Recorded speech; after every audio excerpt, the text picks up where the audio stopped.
Very good evening, सत श्रीकाल। और CrPC regarding आज हम डिस्कस करेंगे section 436 that deals with the bail in bailable offences. जब हमने सीआरपी स्टार्ट किया था तो मैंने आपको पहले ये डिफाइन किया था कि बेसिकली हमारे पूरे इंडियन पेनल कोड के रिगार्डिंग हमारे पास ऑफेंसेस टू टाइप्स के हैं। एक तो बेलेबल ऑफेंसेस है और दूसरा नॉन बेलेबल ऑफेंसेस है। अगर नॉन बेलेबल ऑफेंसेस की अगर मैं बात कर रहा हूँ तो the police has no power to release the accused person on bail because it is the discretionary power of the court and it is solely is in the hand of the court to release the accused person. But in the bailable offences, the police official, the investigating officer has the power to release the accused on bail. अगर हम bailable offences की बात करें तो एक police officer के पास भी जो वो राइट्स हैं कि वो दोषी को, वो accused पर्सन को बेल दे सकता है। But such right is also it is basically curtailed under section 436. सिर्फ bailable offences में उसके पास राइट है। Non-bailable offences में the police officials they have no right to release the accused on bail. तो simple सी अगर मैं बात कर रहा हूं bail and not jail, ये 436 का स्टैट्यूटरी फंडा है हमारा कि भाई अगर बेलेबल ऑफेंसेस है तो उसको बेल पे रिलीज करो अनटिल एंड अनलेस वो बेल नहीं लेना चाहता। लेकिन अगर वो गरीब है, पुअर है, वो बॉन्ड नहीं दे सकता, तो अगर 1 वीक के लिए अगर वो अंदर बैठा है तो ये हम लोग प्रिज्यूम कर लेंगे वो इंडिजेंट पर्सन है, तो वो उसके पर्सनल बॉन्ड पे भी आप उसको छोड़ना होगा। तो यहां पर शैल वो यूज किया गया है बेल ऑफेंसेस के रिगार्डिंग कि that person shall be release on bail. Got it? तो सेक्शन 2 जो हमारा ASEP CRPC का वहां पर डिफाइन किया गया bail offences as offences that has been shown in the first schedule as bailable offences. हमारा CRPC में जो शेड्यूल है अगर वहां पर ऑफेंस को बेलेबल लिखा गया है तो वो बेलेबल ऑफेंसेस है। सिंपल। दूसरी अगर हम बात करें we have a section 50 of CRPC। Section 50 क्या कहता है कि जब भी एक पुलिस ऑफिसर किसी अक्यूज्ड को अरेस्ट करेगा विदाउट वारंट तो it is a duty of the police officer कि वो उसको बताए कि भाई आपने बेलेबल ऑफेंसेस कमिट किया है या नॉन बेलेबल ऑफेंस कमिट किया है। अगर वो बेलेबल ऑफेंसेस है उसको बताए, फर्दर बताए कि आपका बेल का राइट है, आप बेल ले सकते हो। ये ड्यूटी जो है वो पुलिस ऑफिसर की है। He has to disclose everything, he has to communicate to the accused person कि आपने बेलेबल ऑफेंसेस कमिट किया है। तो ये इंपॉर्टेंट है हमारे लिए।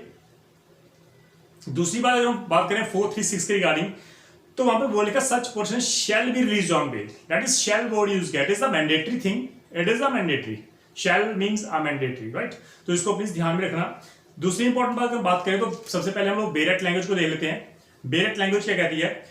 436 सेक्शन की बात करें, in what cases bail to be taken, किन केसेस में हम लोग बेल को देंगे। तो फर्स्ट क्लॉज क्या कहती है? When any person other than the person of accused of non bailable offences, वो व्यक्ति जिसने नॉन बेलेबल ऑफेंसेस कमिट नहीं किए, मतलब कौन से कमिट किए हैं? Bailable offences. अगर उसको डिटेन करके अगर पुलिस ऑफिसर ने उसको रखा गया या उसको ब्रॉट किया गया, appear or brought before the court and is prepared at any time while in custody of such officer or at any stage of the proceeding before such court to give bell.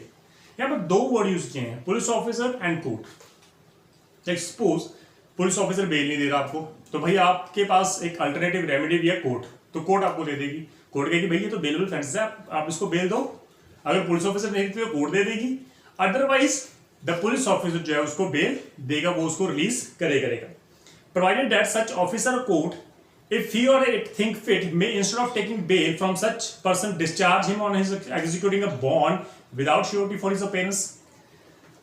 Suppose आपने किसी व्यक्ति को arrest किया as an accused person, लेकिन आपके पास sufficient evidence नहीं है, तो आपको लगता है कि कोई एक्शन लेने की जरूरत नहीं है, आप उसको डिस्चार्ज भी कर सकते हो पर्सनल बॉन्ड पे कि भाई आपको डिस्चार्ज कर दिया, लेकिन जब भी आपको जरूरत होगी आपको आना पड़ेगा, थाने में आना पड़ेगा, पुलिस स्टेशन में आना पड़ेगा, आपको अपेयर होना पड़ेगा, राइट?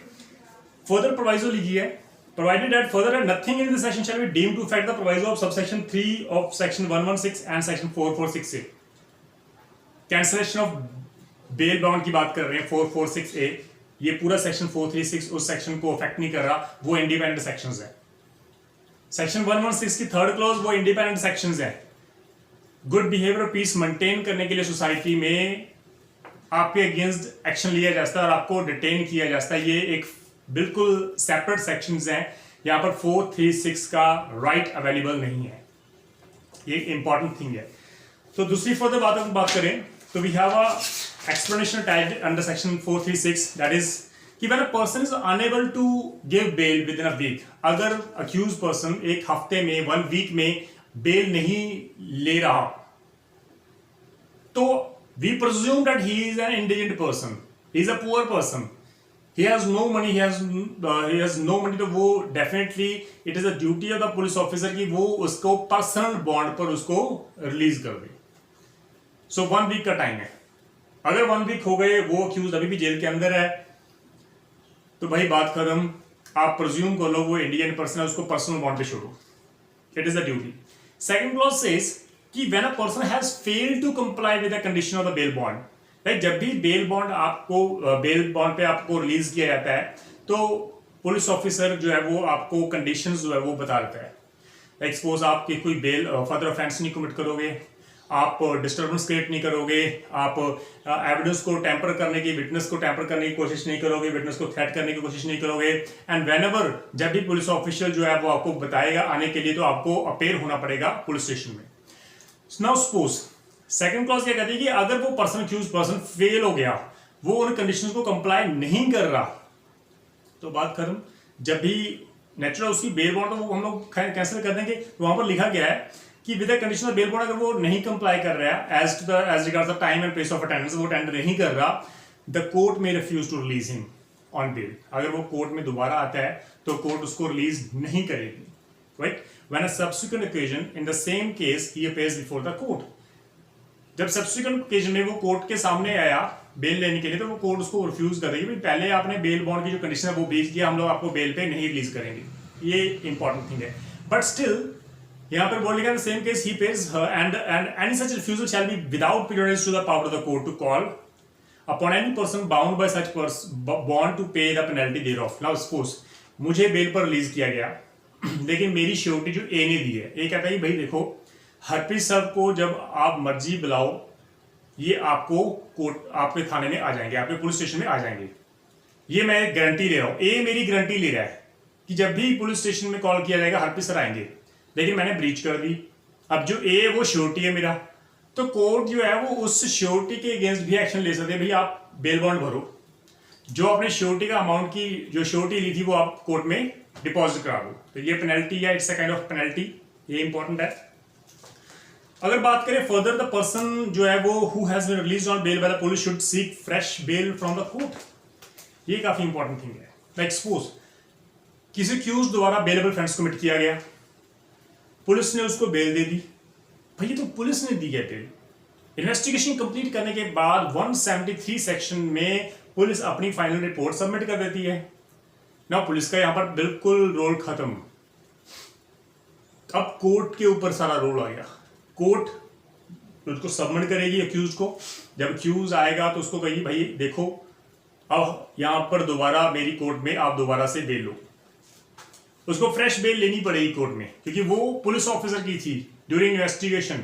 अब ये कोर्ट किया during proceeding of the trial, तो आपको दोबारा से फिर फ्रेश जो है बेल लेनी ही पड़ेगी कोर्ट में। Is the rule, right.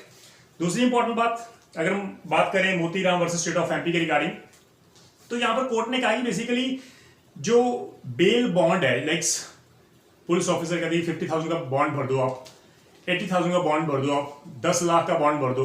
Court कहती है, बेसिकली लॉ कहता है कि जो बॉन्ड जो है वो रुपीज जो आप डिसाइड करोगे वो according to the status of the accuse person करोगे। अगर अक्यूज के पास पैसा ही नहीं है तो आप कहते हो कि 1 लाख, दैट मीन्स अगर वो 1 लाख का बॉन्ड नहीं दे रहा तो आप उसको अंदर रखोगे क्या। तो यहाँ पर कोर्ट ने कहा बेसिकली जो ऑब्जेक्ट है बेल का वो पेनल्टी देना नहीं है अक्यूज को, but to ensure his presence in court, उसका इंश्योर करना कि वो कोर्ट में प्रेजेंस होगा, ये ऑब्जेक्ट है, ना कि उसको पेनल्टी देना। And the amount of security must be fixed with due regard to the means of the accused. Accused के पास मीन्स हैं भी या नहीं बॉन्ड के लिए, and the nature of offence को भी देखना पड़ेगा। तो ये सेक्शन बहुत इंपॉर्टेंट है। So as per section 440 sub clause 1, the amount should not be too high to nullify the right to be release on bail. जो वो अक्यूज है उसका राइट है बेल के ऊपर रिलीज होने का, आप उसके राइट को खत्म नहीं कर सकते हाई बॉन्ड हाई अमाउंट जो है वो बताकर। ये काफी इंपॉर्टेंट है। फर्दर सेक्शन 440 की सब क्लॉज 2 क्या कहती है कि हाई कोर्ट और कोर्ट सेशन को फर्दर पावर दी गई है, वो डायरेक्ट कर सकते हैं कि भाई पुलिस ऑफिसर को या मैजिस्ट्रेट को कि आप जो बेल बॉन्ड ले रहे हो उससे जो अमाउंट फिक्स करो वो हाई नहीं होना चाहिए, उसको कम करो ताकि उसका राइट खत्म ना करो। तो ये कोर्ट ऑफ सेशन और हाई कोर्ट दोनों के पास राइट्स है अंडर सेक्शन 440 सब क्लॉज 2 के अंदर। ये काफी इंपॉर्टेंट है, राइट। अगर हम फर्दर बात करें बेल के रिगार्डिंग, तो बेल जो है बेसिकली लाइक सपोज मैंने कोई बेल ऑफेंस कमिट किया, गॉट इट, मुझे ऑन द स्पॉट आपको बेल देनी पड़ेगी। The shall word is used under section 436। So bail is basically recognition of presumption of innocence कि भाई ये इनोसेंट है, फिलहाल इसको बेल पे छोड़ दो। जब public prosecutor beyond the reasonable doubt prove करेगा तब हम इसको सजा देंगे, फिलहाल for the timing as he has committed bailable offences, so just let him release him for the time being, उसको रिलीज करना ही पड़ेगा। तो bail not jail, this is the rule under section 436। तो ये काफी इंपॉर्टेंट है हमारे लिए, राइट। फर्दर हम बात करें under section 439, no distinctions between the various kinds of offences for the purpose of granting of bail and bail can be given even if the offence is most serious in correct. हमने सिर्फ nature of like suppose जो हमारा first clause of CrPC है और sorry जो schedule है उसमें दिया है bailable offences, non bailable offences.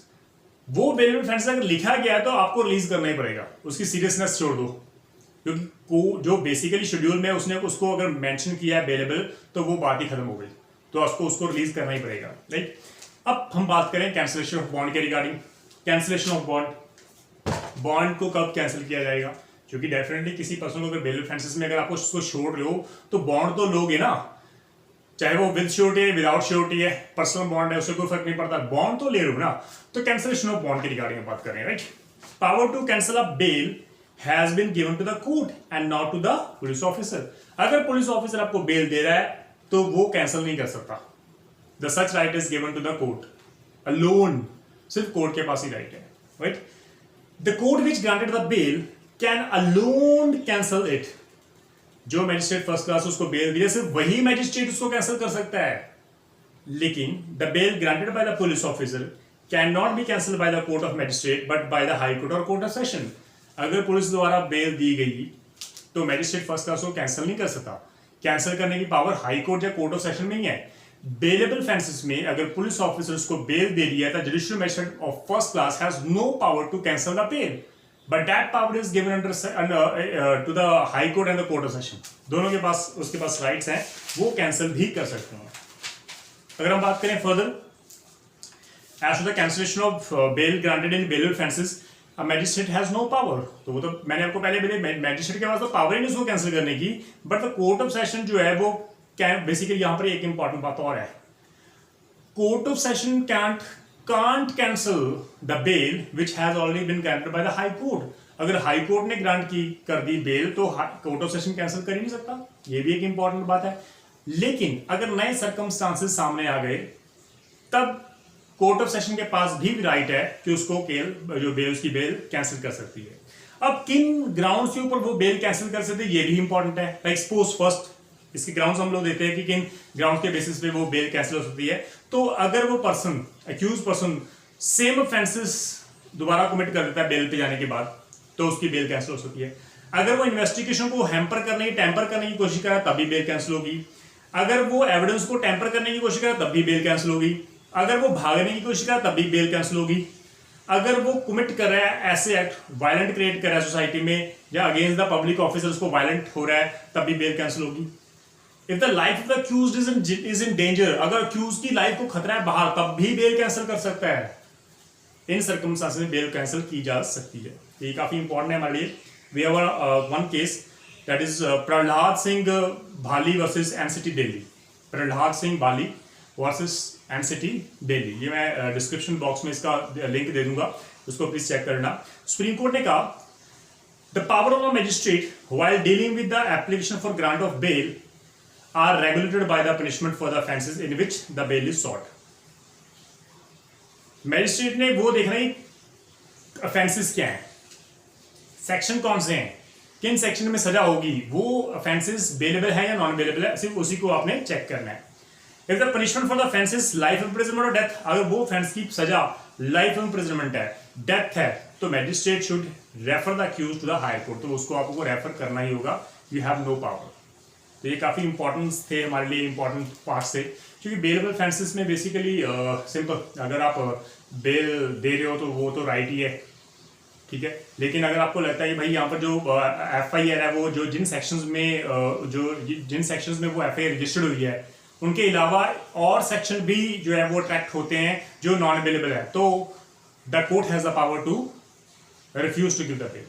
क्योंकि नए सेक्शन हो सकता है कि पुलिस ऑफिसर ने गलती कर दी, वो सेक्शन अटैच ही नहीं, FIR में लिखे नहीं है, तो अगर आपको लगता है कि फैक्ट एंड सर्कमस्टेंस को गो थ्रू होते हुए अगर आपको लगता है कि भाई नॉन अवेलेबल ऑफेंसेस उसने कमिट किया है, तो आप बेल कैंसिल भी कर सकते हैं. It is a discretion power of the court, right. तो ये काफी इंपॉर्टेंट था. तो this is all about section 436, the bail in the bailable offences. Important for all like preliminary exam और main point of it is very important. तो please इसको ध्यान में रखना. Thank you so much. Sat Shri अकाल.